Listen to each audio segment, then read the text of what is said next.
Now we use the planner function to distribute the budget amount over the periods. The idea is simple. I take the value entered in the budget column and use the selected planner to distribute that amount across the months or other periods. So the planner function works with three main elements: the input value, the selected planner, and the index of the period being calculated. The function itself is documented in the support center.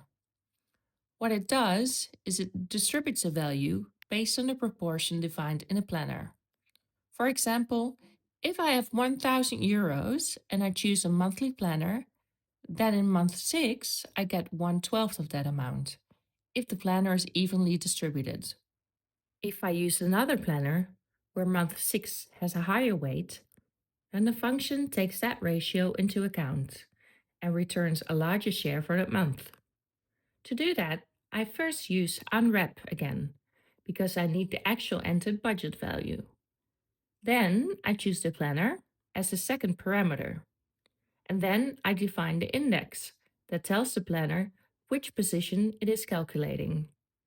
In this case, the index is based on a month number. January is 1, February is 2, and so on. I use the month function to return that number. At first, if no planner is selected, the result is 0. But once I choose a planner, the amount is distributed correctly. I can then copy that formula across all period columns.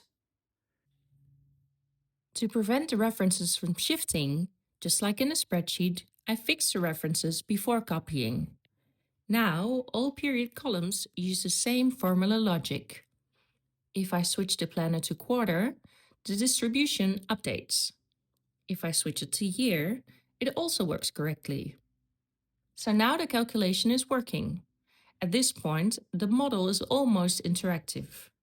The only thing still missing is saving the entered data, and that is where the import query comes in.